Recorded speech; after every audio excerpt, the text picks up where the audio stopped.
to Sequel Podcast. I'm Matt Bonta. I'm Kaleb Temple. So how's it going? It's going real good. So what do you want to chat about? Movies? Yeah. I was telling my wife, Matt's coming over, but I don't know exactly what we'll talk about specifically. But I know you wanted to chat about my stuff. Yeah, just see how I know. I've read a couple of your scripts, and we've talked about maybe someday working on projects together. So, and you're in the middle of shooting one of your features. So just catching up and seeing how that project is working out. Script is great. I really, really dug reading that. And then, just talking about movies in general, I guess. I've been wanting to sit down and chat movies with you because you're like the only person I think can kind of keep up the speed with my knowledge level of movies. That'd be great, yeah. So you got questions about this current one? Yeah, how's production going? Is it different than past? Because you've done a number of features now, so you've got quite a bit of experience. But from my knowledge, you kind of do more of like a kind of run and gun guerrilla. Definitely, and that's the way I like it. At the pace you put them out is fantastic when you're doing them. So I think it's great. So is this one? Do you feel like you're progressing? Again, the script... Oh, definitely. I don't know how much you want to talk about details of the script. But I will... No spoilers, but... Yeah. It's dark, it's out in the woods, so you got some pretty simple locations, but then towards the end you get to a set, which could be done with just finding a person who has a house that you can do it in Absolutely. And work around. It's a horror film. Yep. There's not... awful lot of gore, but there's plenty of opportunity that you could put in a lot of gore. Yes. Or you could do it practical and in shadow, and so because the ones that I'm more familiar with are your my crime movies. Your crime movies, which again you can have violence and gore and stuff like that, but it's not like a horror film necessarily level. Right. So, how are you approaching that? Are you enjoying that? Are you having fun with it? Well, it's and it's something I think about every time I sit down and write a movie, whether or wherever the idea comes from. It's a matter of I'm writing people in this situation. Mm-hmm. So you're saying with scripts, it's just because my idea was sitting down to write this one was that it was going to be like a slasher movie with vampires, and. Without giving away too much, it doesn't quite become that. It's still it because the idea was some kids are in the woods, and a vampire kind of periodically takes them out. But then, it's not really that. And it happens, it's but got not great atmosphere, and it almost is like playing with that genre and idea because you get this sense they're out in the woods, and they do get attacked, but it's not towards the very end that you're really certain what kind of villain the villain is. Right. Is it a vampire? Is it just some other monster? Some sort of monster? There's imagery. Just a guy? Or... Yeah, is it just a psycho? One of the characters could have just played out to be a psycho. And especially with the opening that you've put into it, he could have just been a roadside killer, Right. And then you get to the trunk and you're like, what's going on with the trunk? Well, see, what I like... which is great. What I like about that is, so that first 10 minutes or so, and then I kind of want that to be forgotten. Because the movie changes up and you're suddenly we're somewhere else with different people. Yeah, how is this? And then, and sometimes you can sit into a movie theater and you can watch a movie and you can forget about certain things. And when it comes up, you're like, oh yeah, that's why that. So I mean, and that's kind of what I want people to do is kind of forget that there's a whole thing in the beginning. Yeah. Because that plays in towards the end. Which I think you did really good. The script holds that because it is such a kind of crazy... dark beginning, and it could have gone darker or could have gone lighter, but then the shift comes and you're totally taken to a different course. So where the potentiality of that opening scene is, you're totally exactly like you're saying, it takes a back burner and you forget until these characters start repopulating, and you're like, oh, she. Well, it's a horror movie. We need a body count. Yeah, exactly. So. Yeah. But then, like, it just kind of happens in one spot, and then the movie continues on, and like, like I see the end of the movie kind of similar to like Texas Chainsaw Massacre's dinner scenes that they have. Yeah. Where like the family gathers together, and they've got like the people tied up, and it's just like it's chaos. And that's kind of what I was going for there. Yeah. Now, have you shot? Are you? I did day 2 yesterday. Okay, cool. And it's only been like about the first 10 pages past the initial opening section. Yeah, so. Past the cold opening, the James Bond opening mini movie thing. So yeah, I've only worked in, I guess, 2, maybe 3 locations. Cool. I shot the church scene a little bit without like the congregation wedding stuff, which we've edited and don't even really need to shoot the people. If I don't get to it, it's not the end of the world. It'll hold up real good. So, but cool. I've had a lot of fun. Already made some changes based on the cast, and I always do that. Yeah. Like I work with people that I haven't worked with before. I can see what they can do. I can see the way that they're making the character its own thing. Yeah.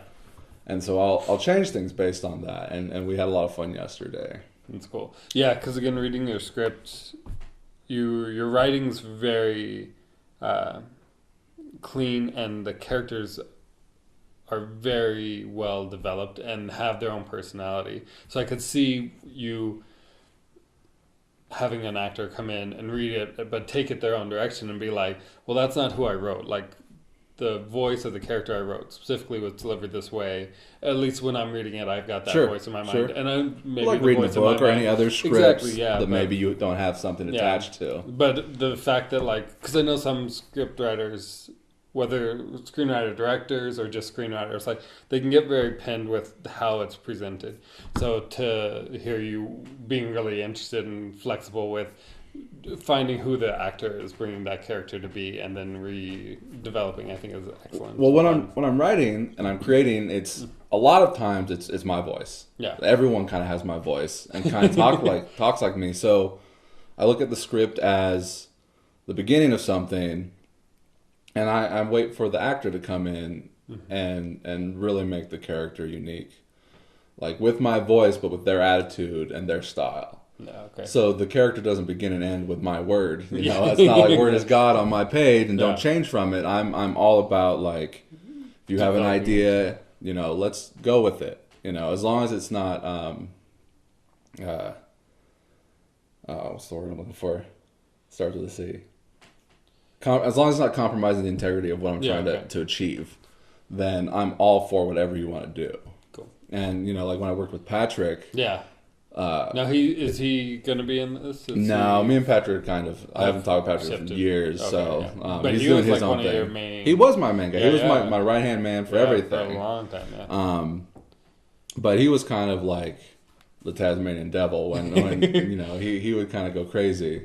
Yeah. Whenever turn the camera on, he would do his own thing, and just a ball of energy. Like, he's great, he's got it down, but he's just. So you get actors like that, and then you get other actors who need help to get to a point. So. Right, and I'm working with a lot of people that don't really have any acting experience beyond maybe my stuff, and this movie's got a lot of new people that I've only just met, looking to be in the movie. Just for casting, not someone you've spend time, because I know like in the other ones, a number of them have been theater actors that I knew in high school, and Greg Kleino, and I can't think of anyone else but offhand, but I know like a number of them, especially in like your the detective, like, crime ones, right?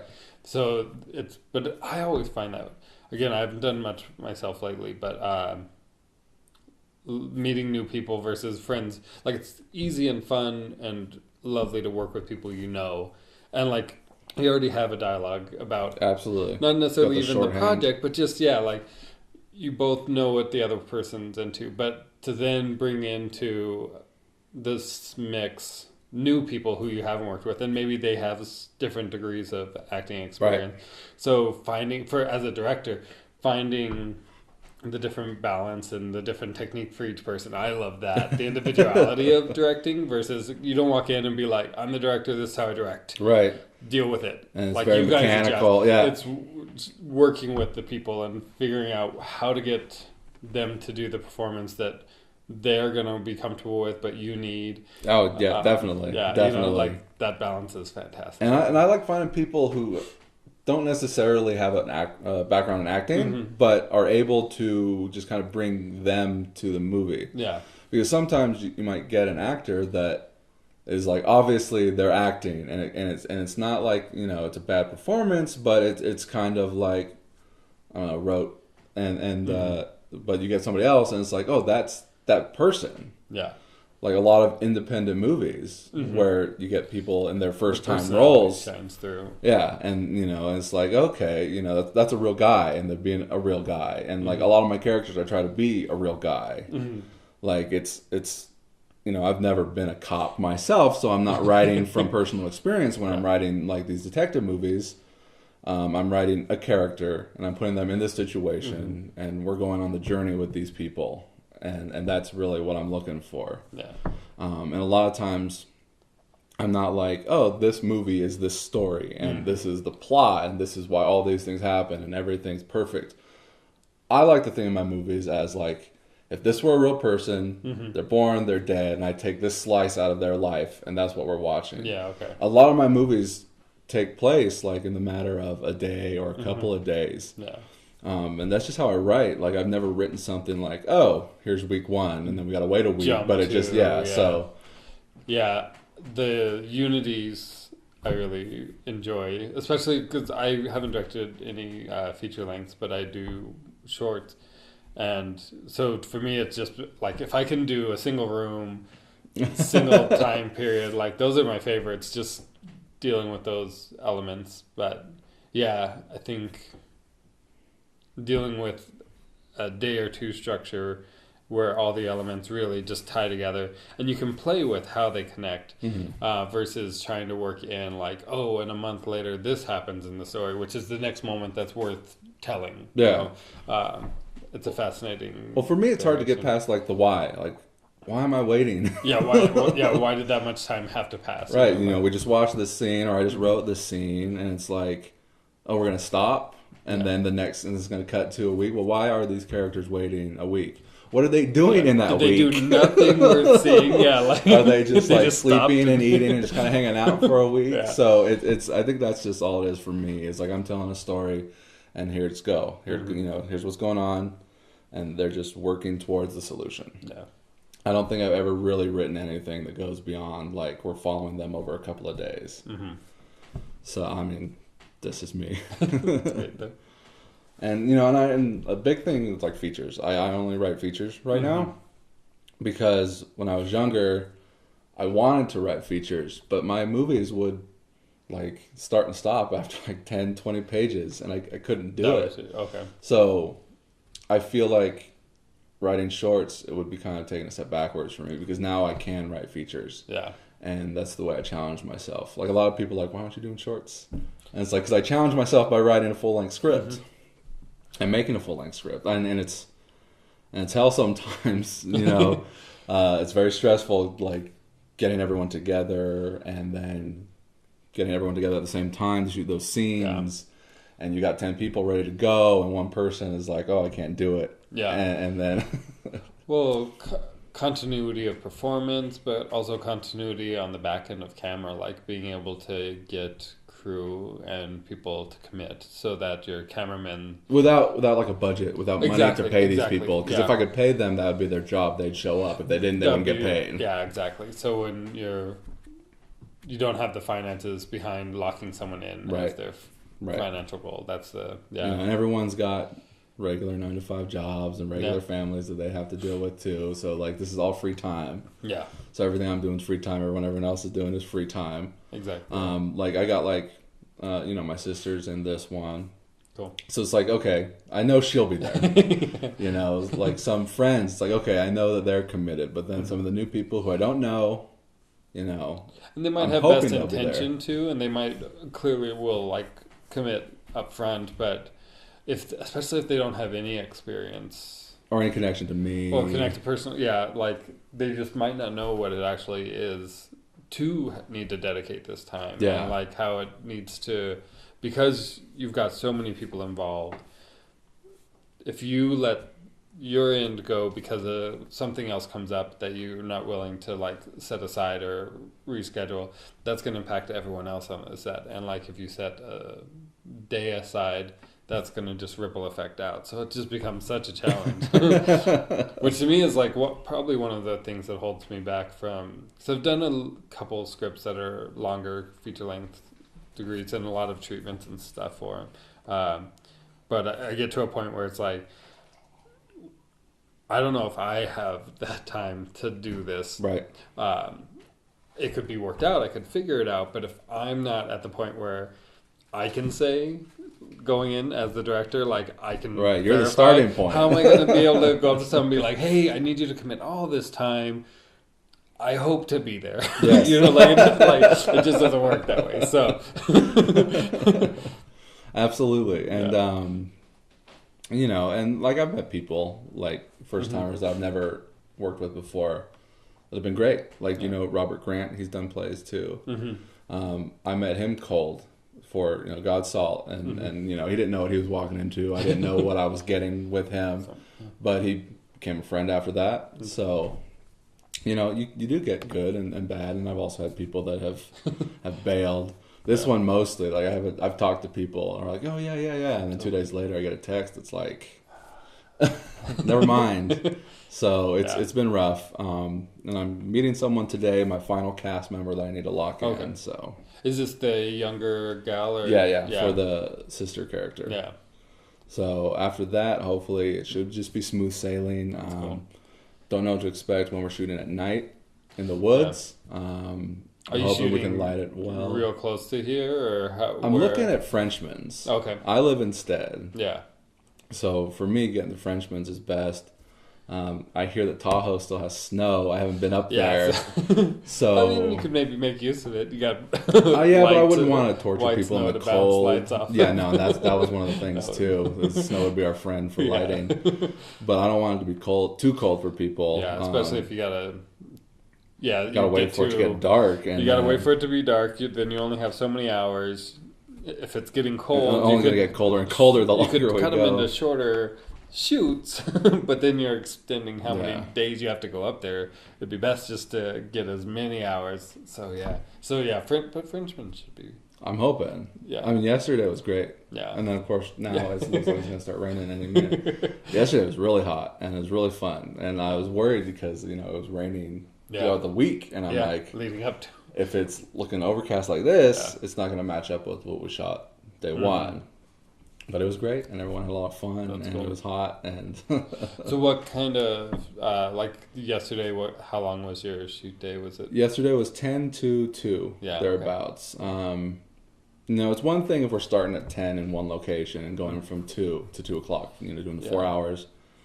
But we had 2 locations yesterday because I didn't have one actress the week before. I picked up her lines yesterday, and then we went back to the other location, and then we just shot all that stuff. Shot her stuff so she can go. It's like a 16-year-old girl, so she's got her stuff to do. But we got her lines out of the way, and then we continued on. We did some drone stuff yesterday as well, which is the first time. My buddy Casey, he's my cameraman, and he films stuff for his job. His wife is a graphic designer. She owns her own business. Okay. So her companies that she works for or whatever, does work for, he'll go in and film ads and commercials for them and edit that stuff. So that's my step forward with this movie, is that I've got a better camera and I got a guy that's dedicated to something behind it. So and he's like a stay-at-home dad, so he has basically the availability to film, sync up with schedules. Yeah, that makes it really nice. Yeah. Again, some roles like PAs and stuff like that. Like just last night, I was PAing on a friend's film. They're doing a feature-length film, but they have been able to get it so they're able to shoot consecutively 6 days a week. Oh wow! And long. That's days. The dream. Yeah, but for me, like, I still have my day job. We got our 2 kids. My wife's got a day job. So, like, this is, I think, yesterday or today was like their 12th or 13th day. But that's, for me, it's 2 days. Second day being on it. And I've only been able to do half days the nighttime when they're shooting. How long are they doing per day? They're going, like, yesterday they started at 11, I think. A.M.? Yeah, and then we wrapped right around 1 a.m. this morning. So they're shooting really long days, but for me, again, like, I'm coming in at like 5 p.m. and then shooting the night because the family's winding down. They're about to go to sleep. So that works out good for me. So if they're shooting nighttime stuff and I don't have to get up for 4:30 in the morning to get ready for work, then it's great. Yes. So that's, but again, that because I'm only doing PA help what I can, like, it's okay, they can use the extra hands when I show up if I can show up, but if I'm not there, they're not hurting. Where, like, a cameraman, having someone who has a schedule that can be that consistent with what your needs are, that's huge. And the footage looks good too. Yeah. Like, it's crisp. It's cleaner than what I've shot with before. And now, is it all his gear? He has it, or are you guys renting anything? It's all his gear, and like so he's familiar with it. He's comfortable with the gear. Oh, absolutely. Like, I was, we were gonna get another guy to kind of back him up if needed be. Yeah. And I sat in with them. And they were talking a different language with camera stuff, so like they know what they're doing, and it's nice. Yeah. So yeah, that's cool. Definitely. What was I gonna say? I was gonna say something too. I forgot. Anyways. Oh, I like having a nice tight crew. Like, I don't like having a bunch of extra bodies. Like, it'd be nice to have extra hands if needed. Especially so on I'm not the only one doing some everything. Things, But again, you seem really comfortable kind of being the writer-director, but also, like, having it your set and doing what you want and when you want, versus having to tell your assistant director to go tell so-and-so to go get the prop boy to... Well, I get all my gear together, I get all my props together, I make sure everyone has their costumes, or I have the costumes there, and, I make sure that I've got everything, and I go, and we set up, and it's like, it's kind of like Clint Eastwood, I kind of akin to him, where he's not doing a million takes on one thing. Yeah. Like, he lines it up, sets it up, does it. Was it good? Let's go to the next one. It's very much like that. Did you get what you needed? Move on then. Yeah, because time is of essence. And, like, I notice the longer we go with a movie, sometimes actors get restless. People get restless. They're ready to move on. Their families are ready for them to move on. And, like, are you still doing that? Yeah. And it gets rough. So I try to keep people interested and let them know, like, oh, hey, footage looks good. Here's a little bit of it, to whet their appetites a little bit. That's cool. Do you have a pretty solid idea of what your shooting schedule is? I've already got it. You're locked in, ready to go. I mean, as long as nothing falls apart. Exactly. That's everything. And with this one specifically, sometimes it's just kind of go as soon as you got things cast. But like this one, it seems like the final location is vital to be able to function and pull off the end part of the story. Like, did you We're talking like the wedding scene? Yeah, the wedding, the house stuff, like out in the woods. Like, did you start moving as close to production as you could until you had that, or did you already have that? Did you know where you were going to shoot that? Do you have that location? I guess I should. I've got the interior stuff. Yeah, okay. We still need to go. I'm waiting for to track down where we're going to go and look for the exterior stuff. Okay. And shouldn't be like the biggest deal. You movie magic, you make it look it's there. Get a good angle. But we need to go out and check out Frenchman's and see if we can find something. I just need like a house or a trailer that looks like it's in the woods, and then you put it together, and that's how it goes. Cool. But no, I've got all the interiors locked down. That's great. Working on the effects, because I would like to do some good stuff with the the gore. I don't want to give up too much. Yeah. Like, I can tell you all about off mic, once we're done. But yeah, so and then I've got two sisters. One's in the movie, the other one's helping me with makeup and effects. Oh, cool. And then my brother's also in the movie. It's the whole family situation. Which it plays good with it in being about a family out in the woods. But none of them are playing like those parts. So like I got all new people playing the villains for the most part. And like my Ugly, the vampire Ugly, I want him to look like, like this, like the Nosferatu style vampire. Old style, yeah. And I get that from, like, did you ever see or read Salem's Lot, the Stephen King? Yeah, yeah. The original miniseries, like, deviated from the book by making that main vampire character look like the Nosferatu. Yeah. But the original book, he's like a suave, kind of gentlemanly vampire. Yeah. And I thought that was very interesting to kind of just wipe all that away. Yeah, and so I'm kind of doing that myself. That's cool. Yeah, I think he's Ugly is a pretty excellent character. I'm really excited to see what you do with him. Reading it, he instantly like came to like a more active like version of Peter from What We Do in the... I haven't seen that. It's on my list. Yeah, no, it's on my list. It's like I'm trying to consume some stuff I haven't seen, but I haven't seen that yet. Yeah, it's right there. It's fun. It's so fun. Yeah, I'm not sure they've got that TV series. They got TV series. Probably pretty good, but the movie was fantastic. They did it good there. So I don't know. Yeah, no, that's been on my list to watch for a while. So and I definitely want to check it out now because the one guy that did Thor Ragnarok, he's in it and he helped create it. Yeah, or he directed it. Yeah, I think he directed it and was co-writer. And then is one of the actors. It's a comedy troupe, isn't it? That did it? Yeah. Like a British comedy troupe? It's a number of the guys from the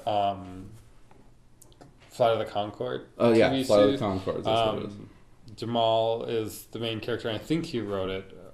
We could look it up. But I think he was a co-writer, and then he's like one of the main vampires. And then the Thor Ragnarok director is... The other, Taika Waititi. Yeah, that's definitely on my list to catch pretty quickly. Well, you can borrow it if you want. I think it's on Amazon. Is it? Okay. I think it's on Prime. I've got all the streaming, and it's a mess now. It's a mess. It's a real mess. Yeah. And I've got a website that you put in the movie, and it'll tell you where it's streaming or where you can rent it or whatever. It's a different world that we live in now. It's crazy how accessible everything is. Like movies that were formerly unavailable to ever watch are now like popping up. Like if someone's got it and can scan it and transfer it over, it's there. It's available. And a lot of companies, they didn't want to pay the money to put out a DVD or a Blu-ray, but they just put it up on their streaming device and they don't have to do anything expensive. Much per stream, It's like, again, in high school and college and all that time, like hunting down rare like VHS and like DVDs. Like, how old are you? I'm 36. Okay, I'm 33. Yeah, I just turned 36. Okay. You don't remember? Well, it was March and we were on vacation. Okay, so you only got like 3 years on me. So we're right there. But that was so like it's nice that everything's available, and especially with. Well, I can see your collection here. It looks just like my house. Yeah. And so I worked at Tower Records for several years too. The one here? In Reno, before 2 years up till it closed up.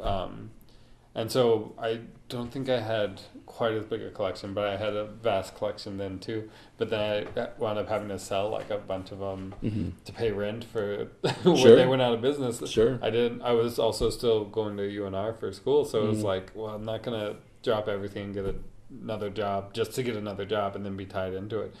So I was looking around, so I sold off a bunch of my... So I've since rebuilt, but a number of them were like ones that were like really hard to find because they were out of print, but they would also like give me more money back for cash. Right, absolutely. So I was I've done that too. Do I really want to sell this one? Like... well, you could do that here because Suncoast would buy DVDs. Suncoast and Discography would buy. David over there.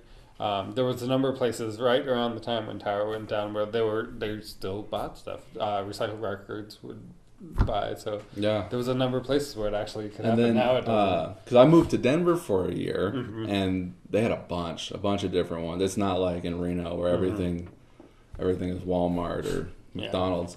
In Denver, all kinds of mom and pops. So it was nice when and I'll also upgrade to Blu-ray. Yeah. And then I'll dump my DVDs so I could take a stack in, or if something would come up on streaming, it's like, oh well, I can go ahead and get rid of this and invest into other stuff I don't have. Yeah. And that was when I was able to kind of get my Criterion collection up, because all those used DVD stores, they would have those older ones that you can't get. So I got my Silence of the Lambs and RoboCop original released Criterions, which they've since re-put out on Blu-ray. I don't think they put RoboCop out. Yeah, they haven't. There's still a couple, but they did Silence. So I've got both copies of that. Yeah. Just to have. I don't know. I love my Criterion. I know you do too. Yeah, that's the thing. Like we were talking about, all the streaming things, having them just now starting back up. It's like, oh, what am I gonna not have to buy? / what do I have? I want to keep.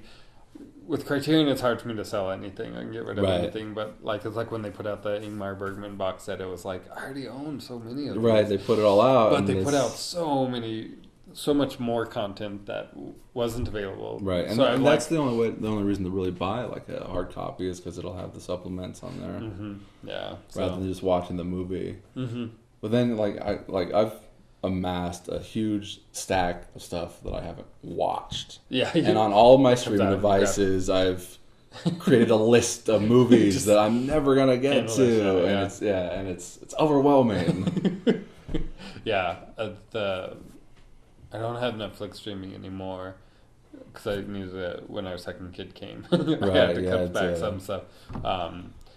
But yeah, my Netflix queue was just, I think it was maxed out or whatever. But then there was the list of what I need to watch, what is available on, but then they were allowed you these are titles we acknowledge as Netflix but aren't available on disc or whatever. Right. So then I'd just be looking at this list and be like, when are these gonna you say you have these? I've searched forever for this online to find a copy. You guys need to get it first so I can watch it. So yeah. It's funny that you talk about the rare movies and growing up and trying to get stuff. So I grew up with my great grandparents. They raised me. Yeah, okay. And he would tape everything on TV on all the movie channels. Anything to me. And he was older, so he taped a lot of the older movies. And I grew up on all that. And he would have like rare movies that they never put out. And they still don't put out. Because he just grabbed the broadcast of it. So, yeah. On channels that never existed, even when I was growing up. Exactly. So, you know, it was great to have those. And that's like, a pretty amazing little cache of... Like, I've got copies, like, and I've since, like, I had so many VHS tapes, just like 3 or 4 movies a piece, and it cataloged everything. But I've since, between all the moves and growing up and moving on with everything, I've dumped here and there. Yeah. But I've kept certain ones that I felt maybe were more rare.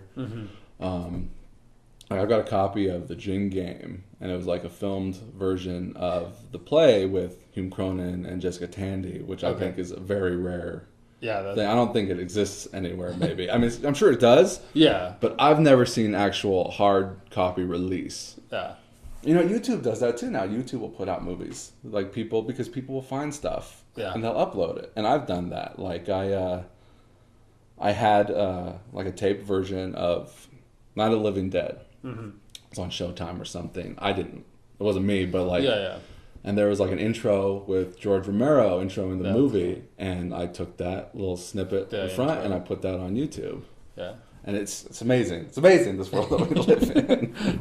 The access. And again, it's people like us in those situations where, like, you know, the tricky thing is it's not your content to post.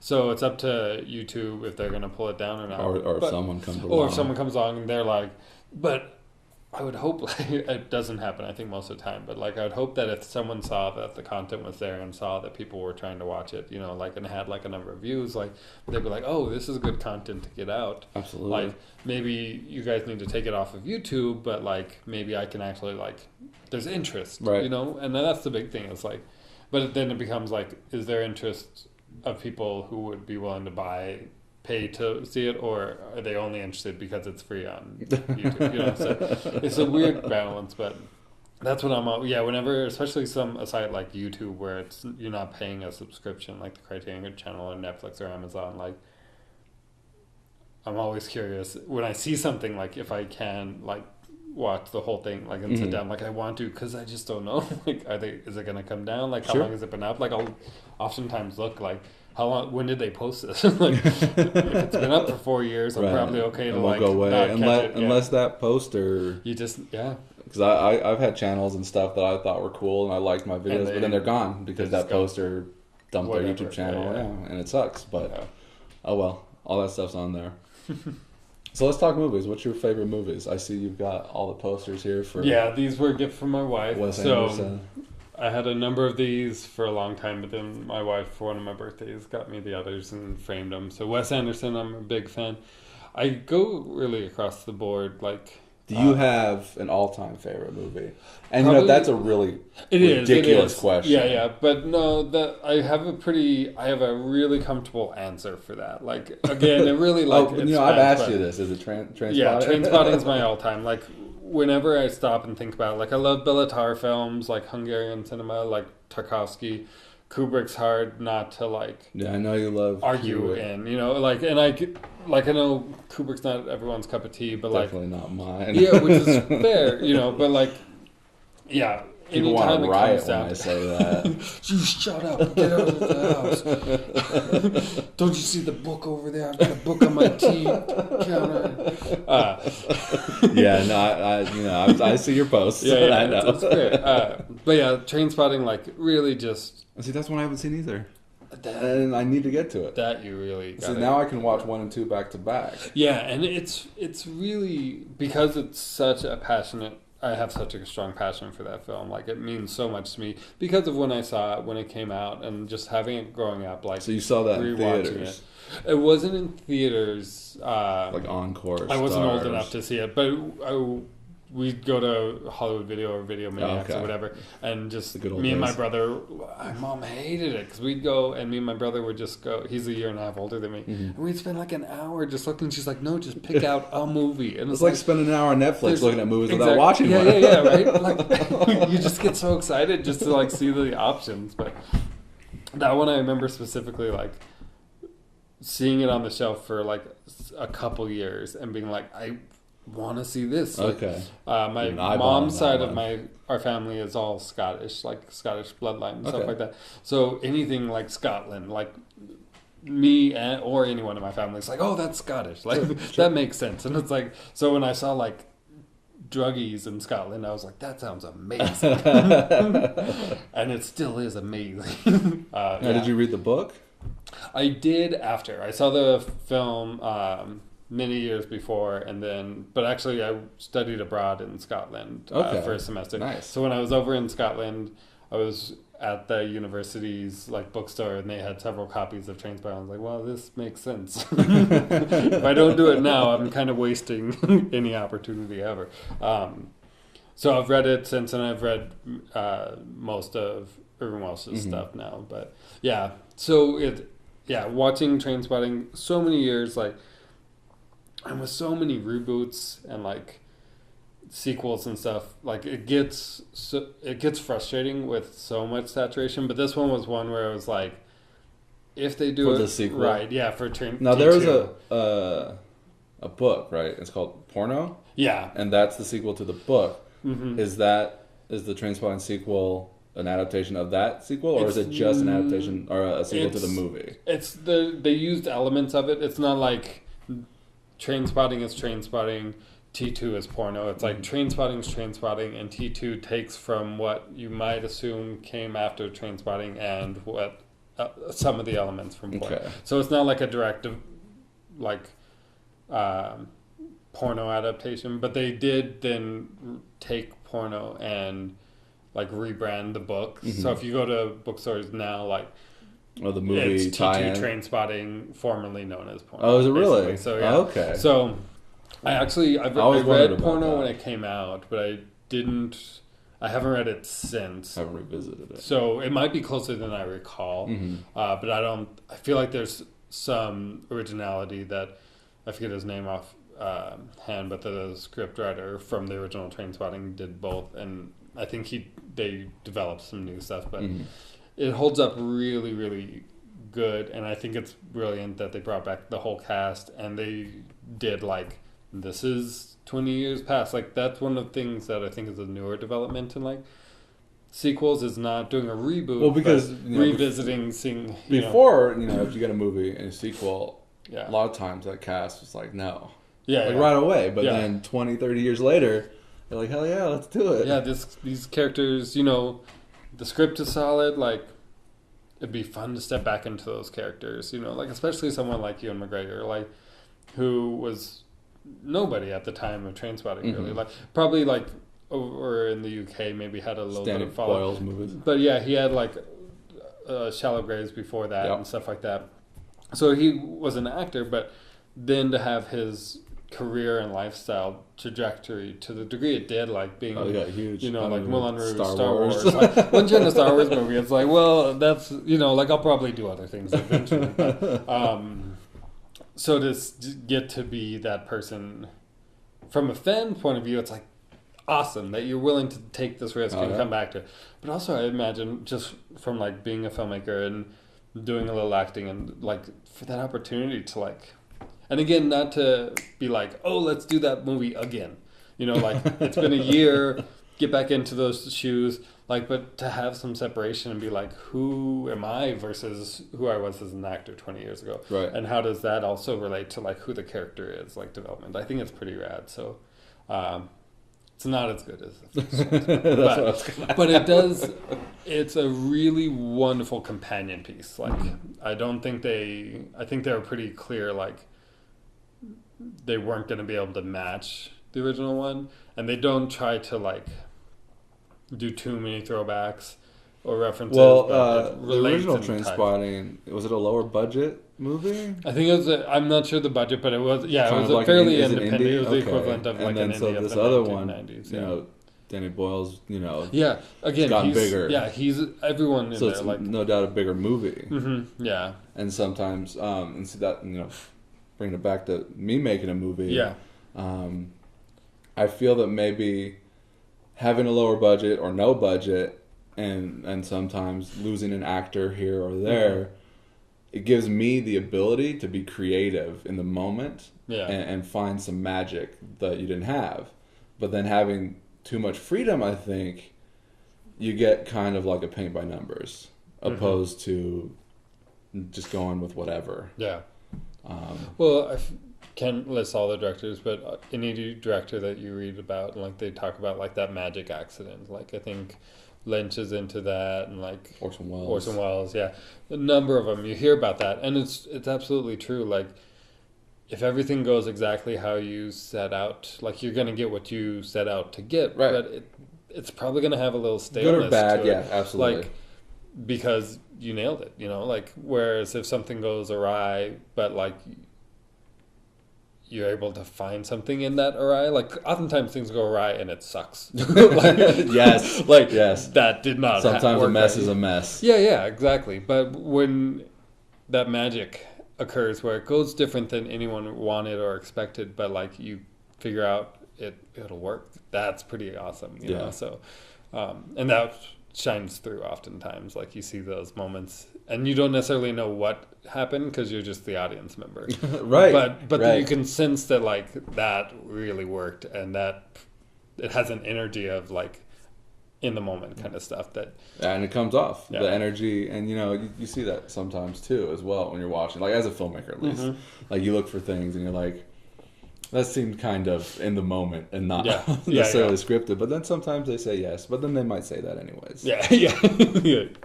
So so that's what I was saying. Maybe the T2 might be kind of like, maybe they had too much freedom. Maybe it didn't get that original magic. But had the magic of the nostalgia of bringing everyone back. Yeah, and I mean, you would know because I still haven't seen the movie. Yeah, we can come back to it. I feel like there's a degree.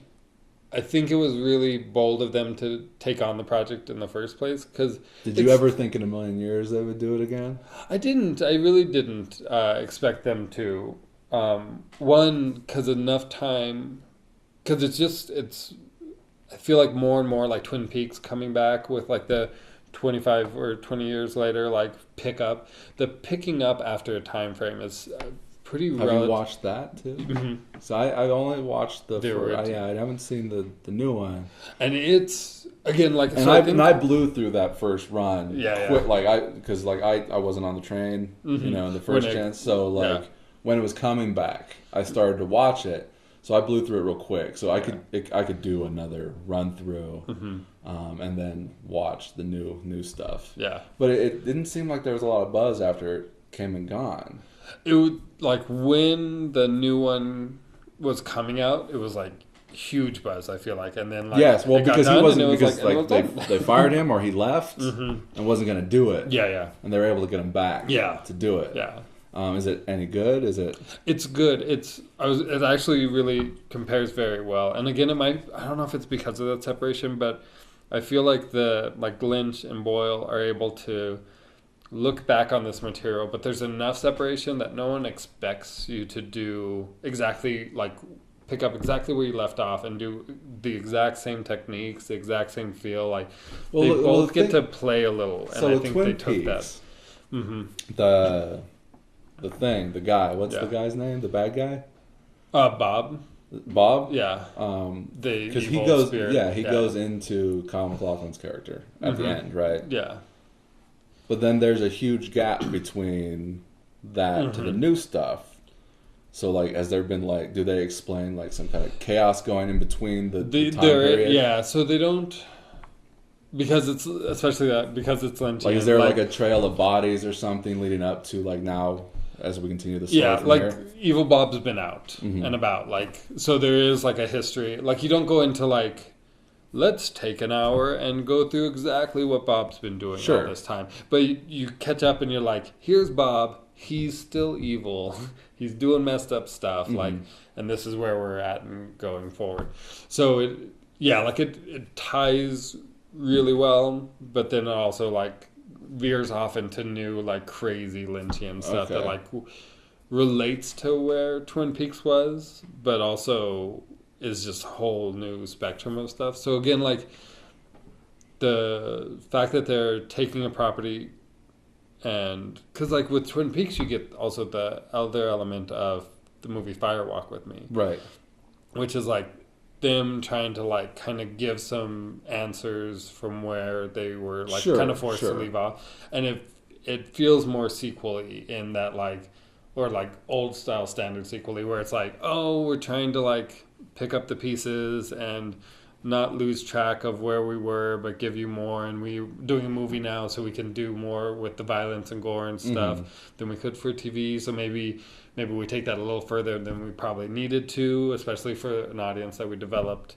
for a TV show. Like, I forget, was it CBS or like, it was on like a totally like standard in the early 90s. Yeah, like, in the early 90s. So the fact that like they were able to do what they did in the TV show anyway, it's like David Duchovny showing up as like a transvestite, like so like they did amazing stuff. So there's some light goofiness in there, and like the one woman thinking she's like in high school, but she's got like super strength. Yeah, exactly. Yeah, the wife of the So I think like Twin Peaks has a really nice array of examples in that, like what you can do and the limitations with the original kernel.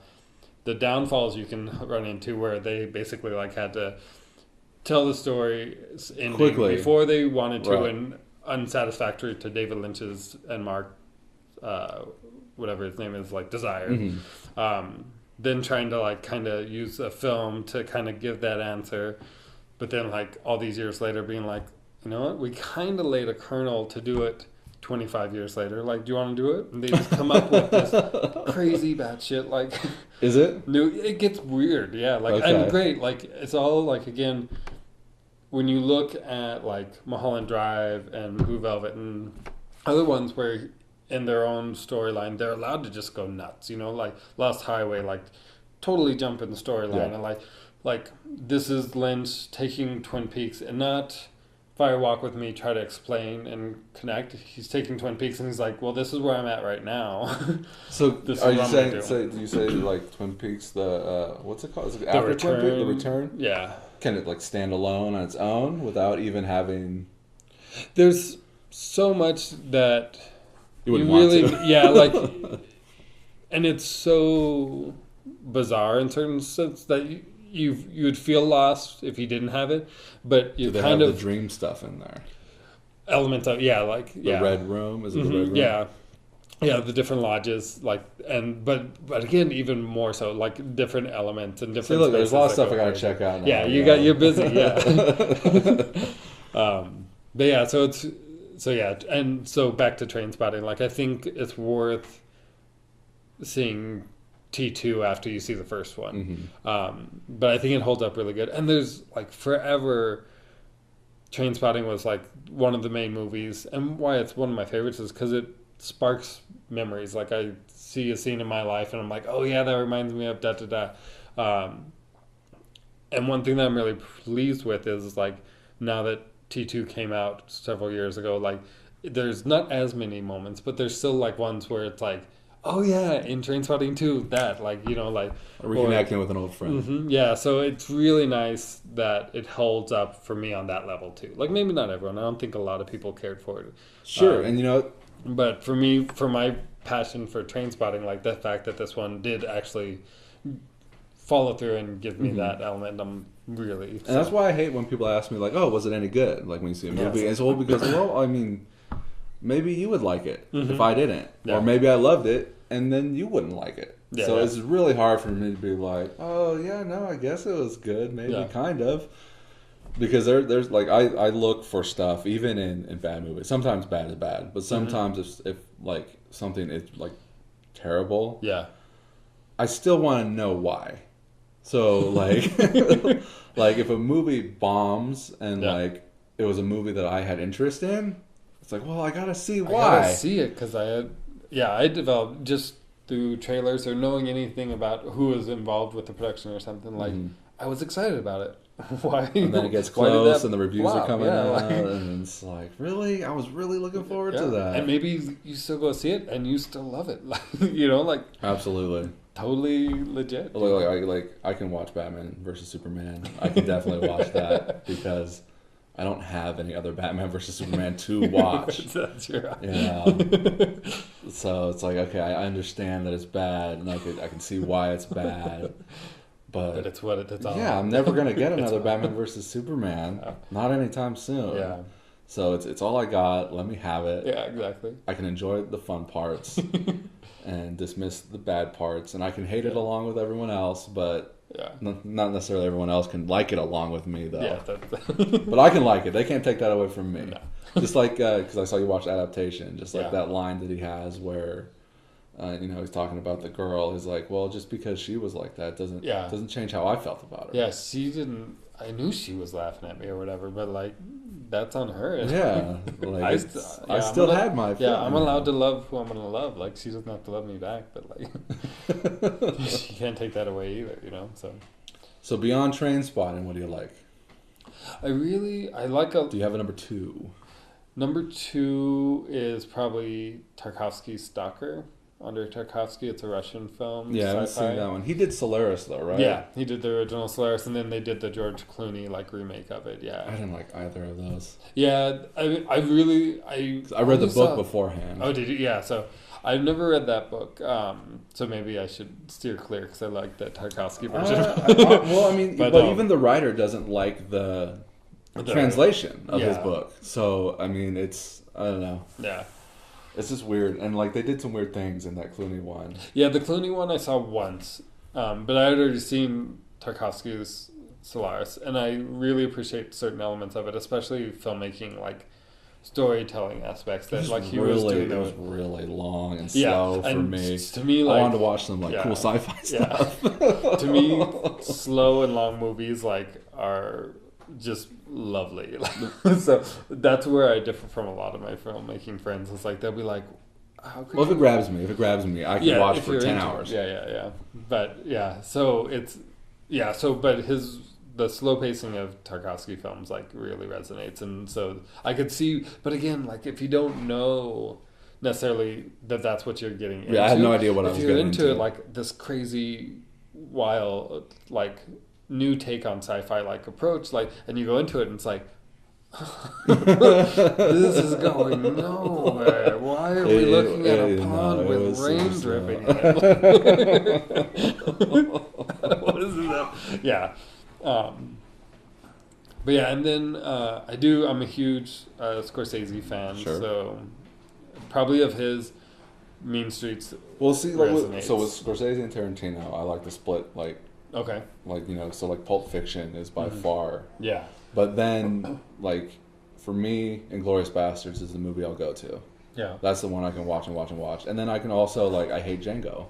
Yeah. So like I'm not going to hold Tarantino sacred. Yeah. But like Pulp Fiction is like perfect. Yeah, and it really like, because sometimes you hear about, especially like for instance you like Trainspotting, like you hadn't seen, but you know, Trainspotting has like a position in the history of cinema, huge especially following like and very high standards. Like, you know, English. So I'll probably watch it and hate it because it won't live up. You know, because you got let up. But there's certain ones where like you find out about all this stuff, and especially films like that weren't released when we were old enough to go see it or allowed to go see it or whatever. Like movies that just came out before we were born. You know, like we don't know what that original experience of it is. So like we only get someone telling us, if we maybe happen to stumble upon on our own, that's awesome. But right, someone who was 18 saw the movie in 1985, whatever it was. Yeah, right. Yeah, Terminator or what? Yeah. So, but there's that element of once in a while they hit, and you go see Pulp Fiction, and you're like, no, this really is like. I saw that after it came on like Encore, like you know, the cable channel. So that was like, and I watched it, and you know, it's a whole new experience. Yeah. It's life changing for someone who likes movies. Mm-hmm. Average Joe might not get it. Yeah. You know, might not be into it. Might be like, I don't get it. It was a movie. Well, and it's one in particular that still just holds up in a phenomenal way. Like, because I love most all of, like, I dig Django. Hateful Eight was a little hard for me just because of so much. I know she's like an awful character, but there's so much gratuitous violence against her character. There is a lot. Khalid, that it's just like, I don't know. Like, I get she's scum.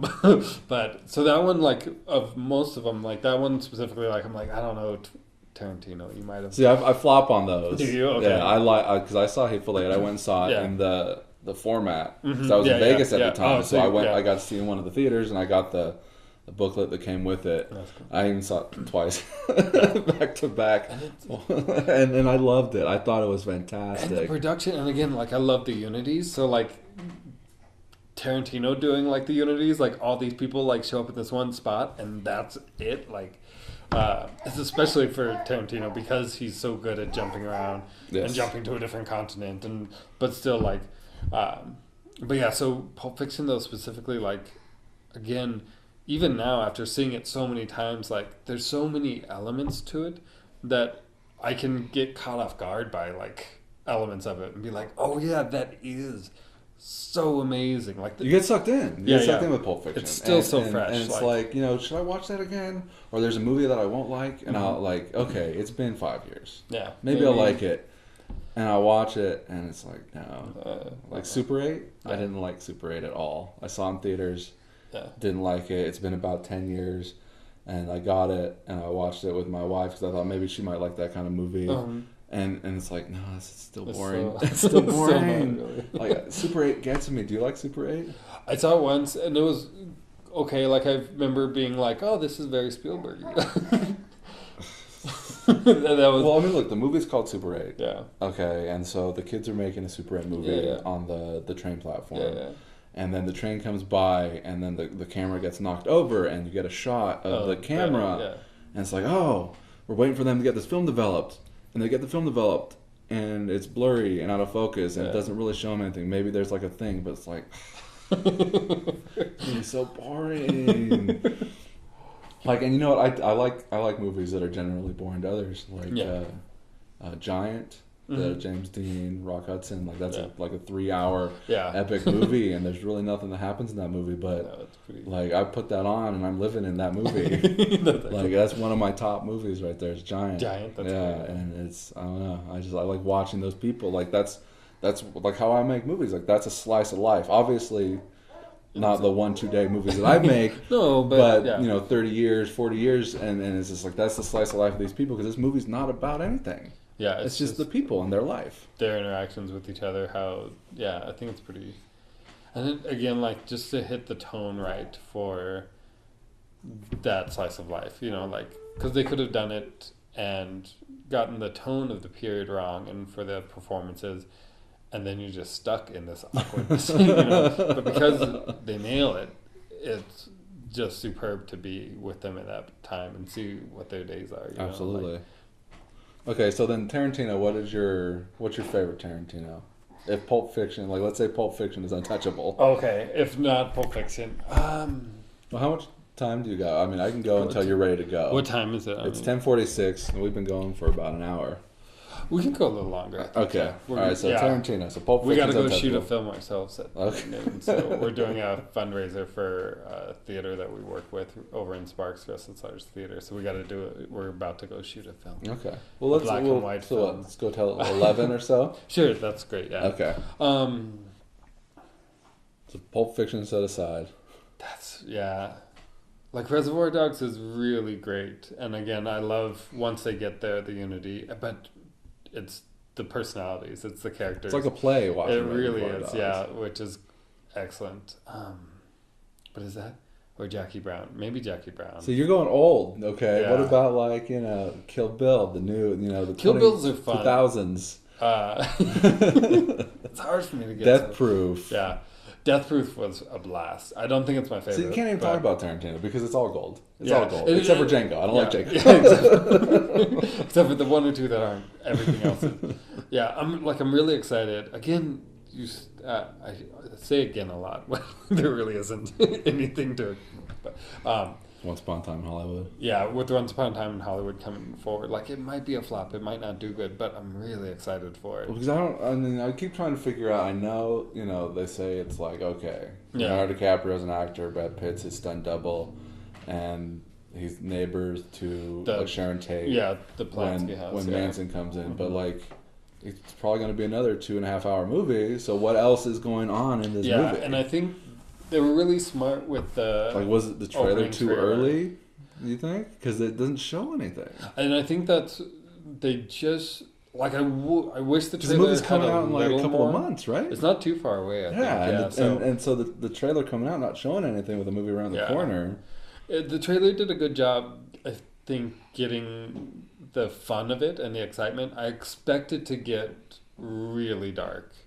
And I think that they were maybe scared or just playing their cards a specific way, not to show, like...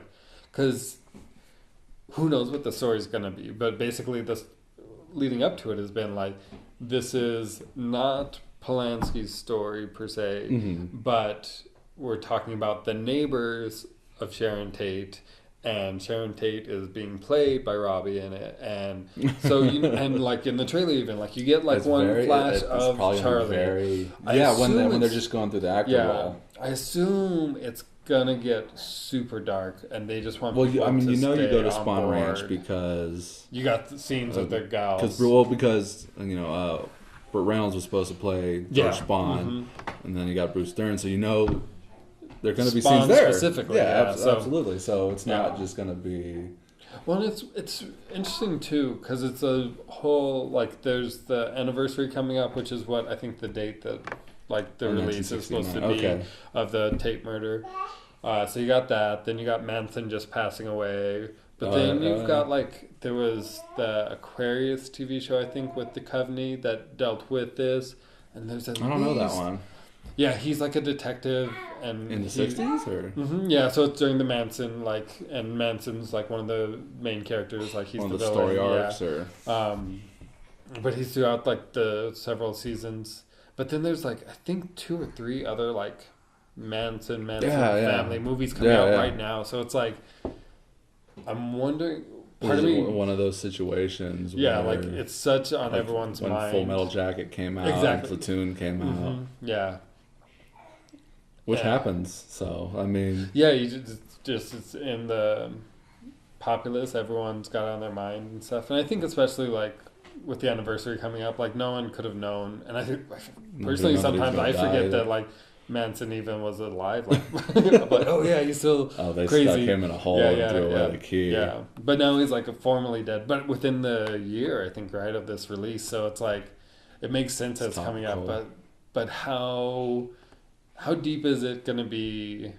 Quentin Tarantino telling that story, or Quentin Tarantino telling a Quentin Tarantino story tied to it? And I think that's what we won't know till it comes out. Well, I mean, when Glorious Bastards came out, it was like, oh, this is Dirty Dozen. This is, Men on a Mission. Yeah. But then you watch the movie and, like, I mean, it's there, but it's mostly her story.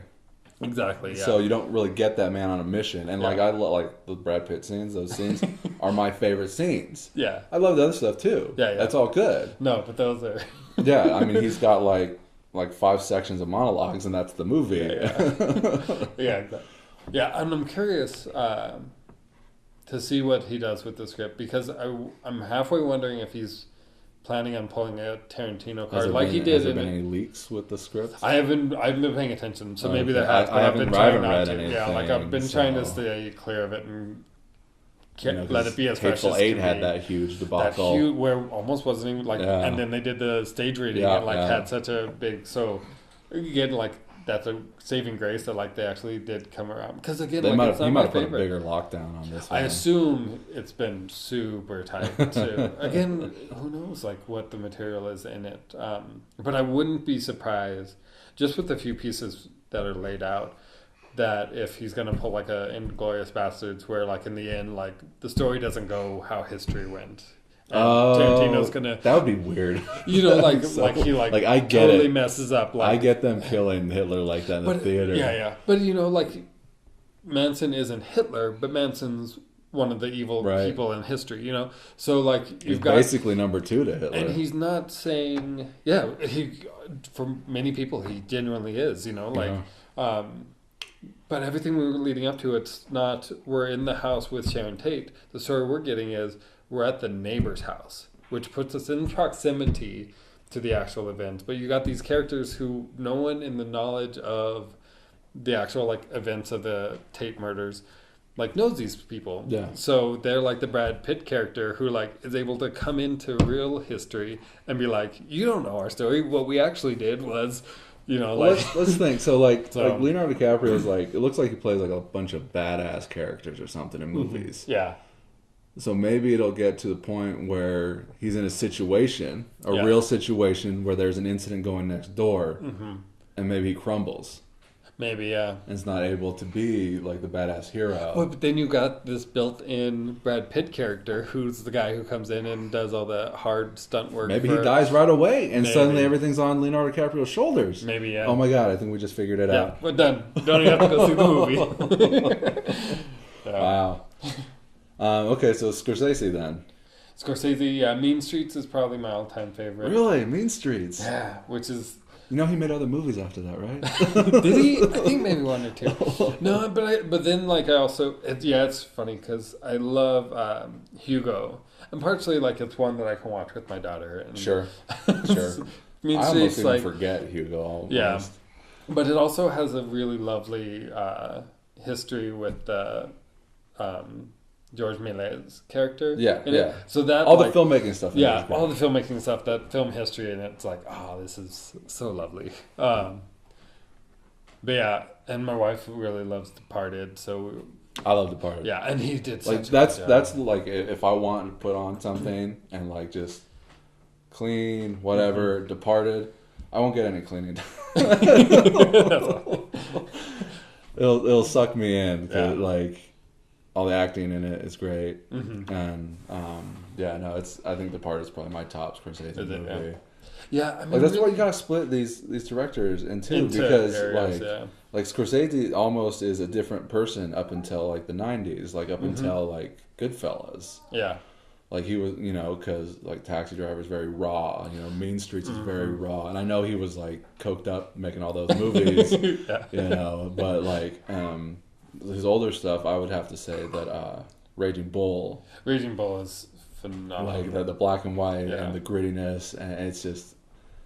Well, and seeing the different developments of techniques or techniques that they take that have been done and like refining or using for a new shift, like the slow-mo in Raging Bull with the boxing scenes. And Raging Bull is a post-Rocky world, too. Yeah. So, like, Rocky is not, an auteur film like Scorsese, Mr. Independent filmmaking. Rocky is very much, like, basically, not. I don't know if it was a studio film. Because it still looks very indie, but I think it had backing. I think he was able to get probably fair decent backing, but it was like fairly like indie in the sense that it was like Stallone's baby, like he was coming out with it, and then it became in the series of it blew up. It blew up and became huge, popular.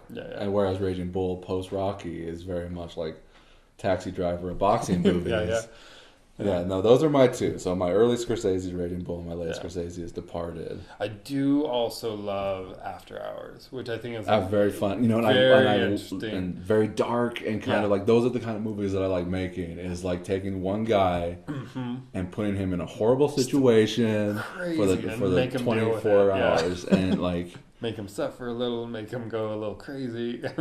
And like, I think like that's a big kind of like...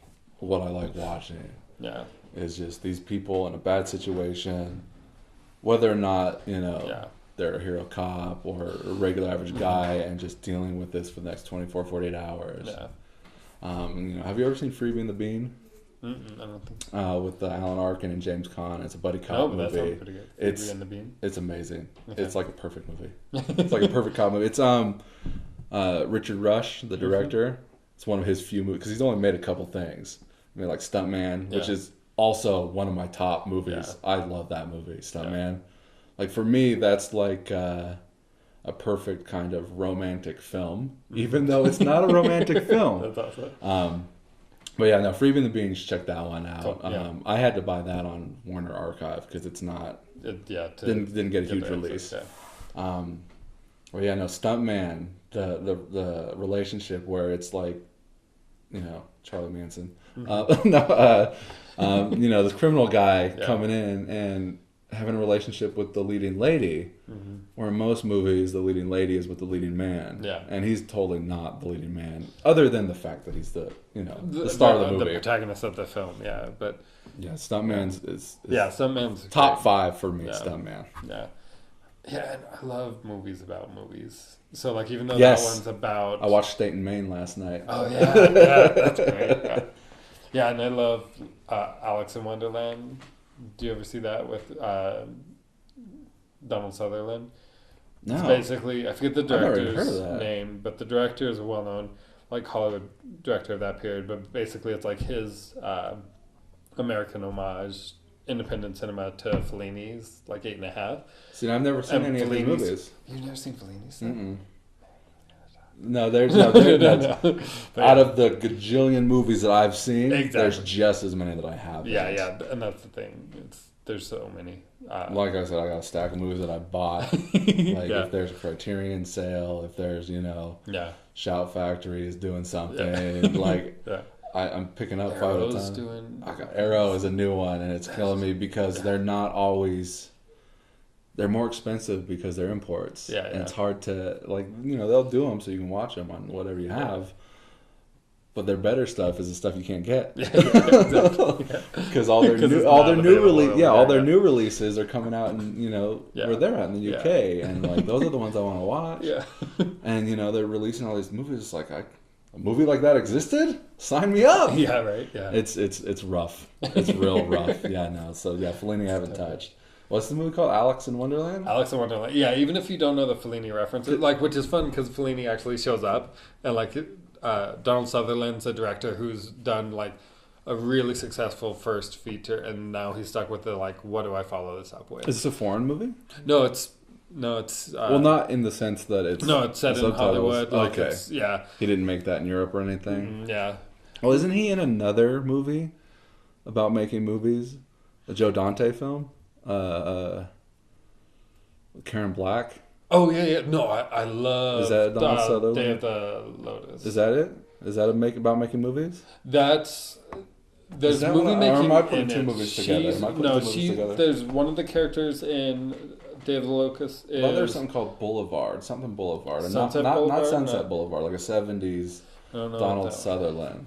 Anyway, go ahead. What you were saying? While I look this up. Day of the Locust is great. It's set around. It's in Hollywood, and one of the characters is like a artist, like a set designer kind of artist, and then one of the gals, the Karen Black character, is wannabe actress struggling. So it's the drama of Hollywood per se, and there's scenes on the like backlot and stuff. Where Alex in Wonderland is about like 1970s like independent filmmaker trying to figure out how to be true to himself in like a Dennis Hopper kind of way, but also like hoping to get funding for a film. They do drugs, and it's really great. It's really under the radar. So is Donald Sutherland in the other one? He is, yeah, David Locust. He's not the main male protagonist, but he's like this crazy weird kind of. I don't think he's actor, producer. No, he's got. I forget his character, but he's like basically like kind of does his own thing and like happens to meet the Karen Black character through the dad like collapsing. See, I gotta watch all these movies. I gotta watch all these. So he's not a Hollywood person, but he gets kind of sucked into the Hollywood. But he should not amazing. be. I love world. Those Donald Sutherland where he pops up in movies like in the 70s. Yeah. Like, because he's like in everything. Back then. Yeah, there's a chunk of period where it's just like, oh, there's like Dirty Dozen, which we mentioned, and the Clint Eastwood one. The tank. Where's the tank driver? The oddball, the tank driver. Kelly's Heroes. Yeah. You know, I love all that stuff. Yeah. Do you have any mainstream things you like? On top of your list? I do. Maybe not some of the, Like, I love the Marvel stuff. I'm not. I'm in the Marvel versus DC, and that's growing up. I didn't have much DC comic books, but I had everything I could get Marvel comic books. So I'm really enjoying it. We'll see what they do with Endgames. The trailer for Endgames, like, I really just want them to come out with the movie, and it just is like an independent, all these people going about their day trying to deal with this like big trauma and nothing, but they don't fight a big battle. They just like, oh yeah, that would never happen. it's just like them dealing What's with going sorrow. on with the little guys? Yeah. But like Ragnarok was brilliant. It's another perfect movie. So that one I could watch. funny. Like put that one on and just watch it. They're all great, but like that one specifically, like he came in and was just like, this is the story I'm going to tell. Like, it's going to tie a little bit to the other ones, but this is just this crazy space comedy. It's just brilliant. Like, and I love the score in that, too. It's got a very kind of 80s kind of score. There's a little synthy going. Yeah, I love synth so much. Yeah. I'm hoping to get some of that in the movie I'm making now. Do you have someone in mind for scoring it, or are you going to try to use... My brother's like, I'm messing with music, and so I was like, here, this is what I'm looking for. I sent him a video with awesome. The two guys that are in my movie are like Shepard. They mess with music too. So Shepard likes movies too. He's into Elmo mostly right now. Hi, Matt.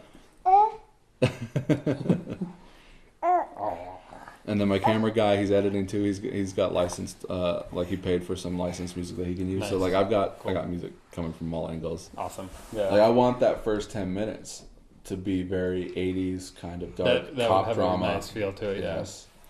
And get that synth in there, dirty cop. Yeah. My movies are not short on dirty cops. They're the best. We love dirty cops. All right, well it's 11 now. Cool. So that's this episode. I'm Matt Bonta. Kaleb Temple. See you later.